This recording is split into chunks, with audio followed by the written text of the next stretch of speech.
What are the most searched queries by real estate agents or potential real estate agents is how to become a real estate agent. But today we're going to answer a way more important question, is what being a real estate agent is actually like.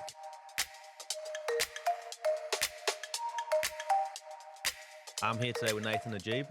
He's been a real estate agent for 20 plus years. No better man to tell us the good and the bad. Absolutely, yeah.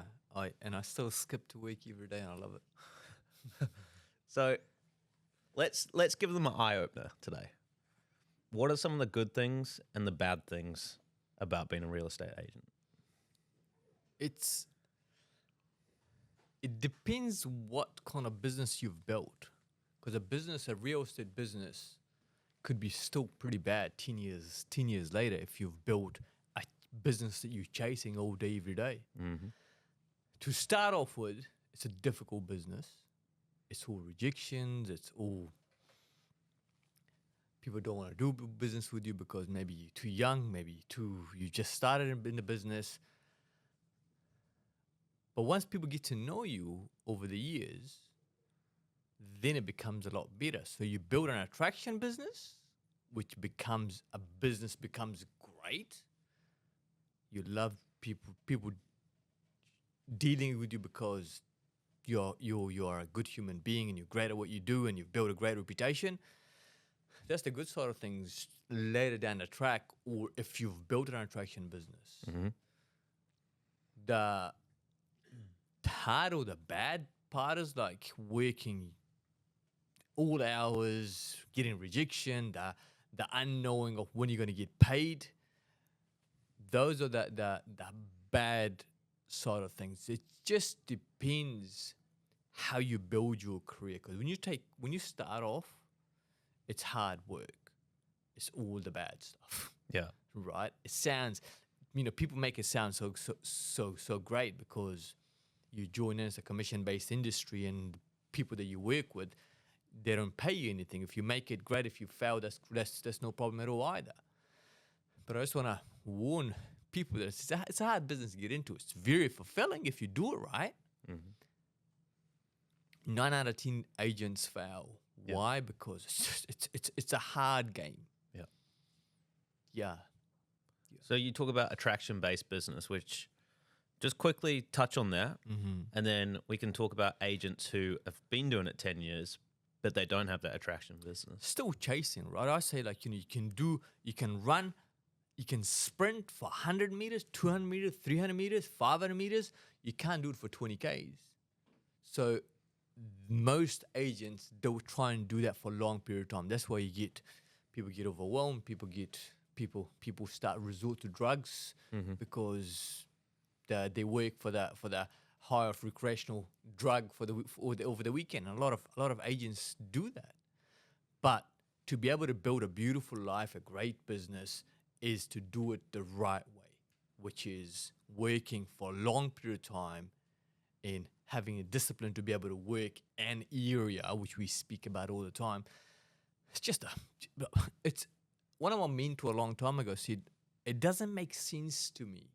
You go drive from one side of town, $1 million worth of real estate, past $1 million real estate over the other side of town, and try and sell a house over the other side of town, and then come back sort of over the other side of town.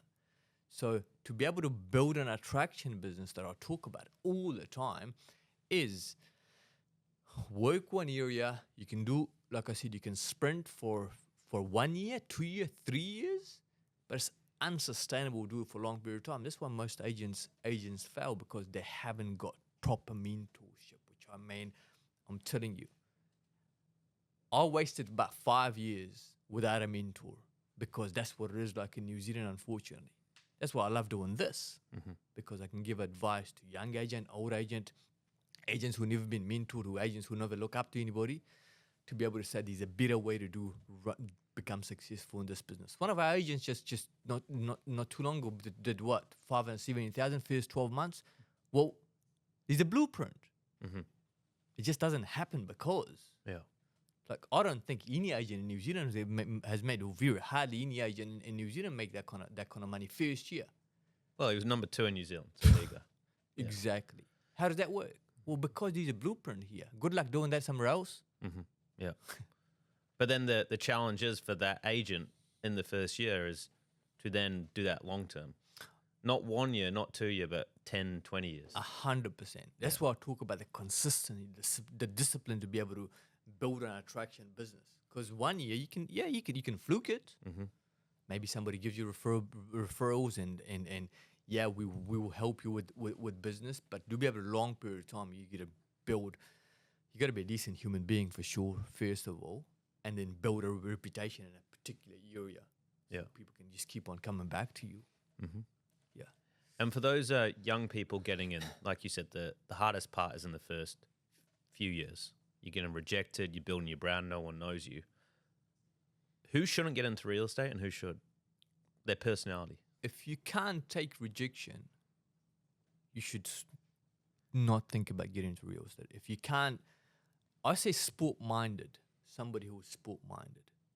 So you've played sport, you lost the game and you came back, bounced back and won the next one, right? Or and then the next thing is you got to be coachable.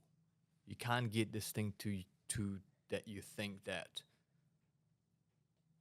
you're either shy to ask people questions or you just think you kind of know it all. And some people think that they know it all after having a little bit of success. Yeah. Okay.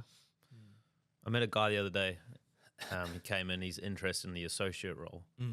And when I'm talking to these younger girls or guys, they're always a bit wary about, oh, should I quit my job or go part-time sales associate, which we recommend sometimes. But this guy said, no, I've already quit my job.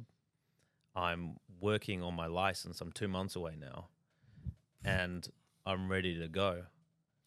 And I think that's the type of people really, or the type of person you need to be is burn the boats, as you say.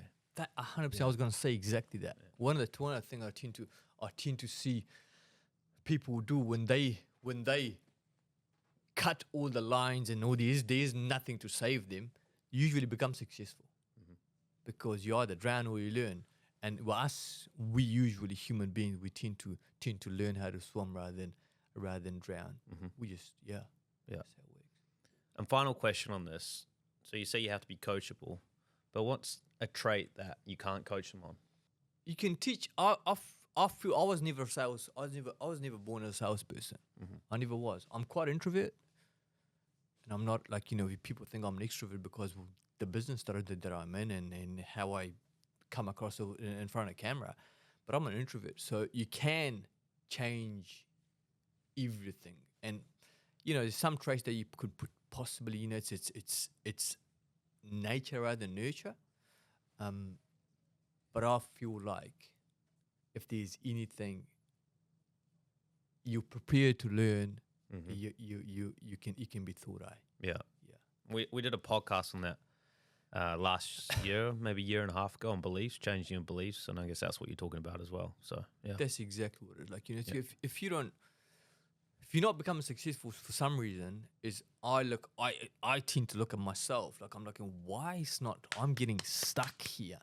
Oh, because my father told me that money doesn't grow in trees. My mum used to say it all the time. So to get my mindset against a opposite of that, I always have cash on me. Like I'll have a bunch of notes just so my mind knows there's plenty of cash. It grows on trees because I was wired that it doesn't grow on trees. Yeah, if you got that kind of mentality, you're never going to become rich. Yeah, interesting. Yeah. It's fascinating. Any problem that you're having, it's because it's something that happened when you were a kid. It's fascinating, man. So that's like being coachable. If you're not coachable, if you're ignorant or arrogant, you just can't grow. And those beliefs become solidified as you get older and older, and it becomes harder and harder to change them because as time you've been believing that your whole life. So, there's some things like people say like you got to change some things that I know got me where I am, and I don't want to change those. I want to hire my weaknesses. Like we've spoken about that. Like these things that I don't want to change because I won't be who I am, right? And it's actually helped me to get to where I am, right? Yeah. So I'm holding on to those. But you got to be careful with this. That what you're holding on to is not holding you back. Yeah. Yeah. Okay. Great. All right. There you go, team. So stop looking up how to be a real estate agent and first understand what it's like to be a real estate agent. Are you the person to actually start out with no commission and move forward and build a long-term business? If you want our blueprint, we've actually designed this for you. You can get the course that we've created for you in the link below. And we also teach you this. You also get mentorship at Najib Real Estate. So if you want a career, have a look at us and then we'll meet with you and see if you're the right fit. Thanks for watching.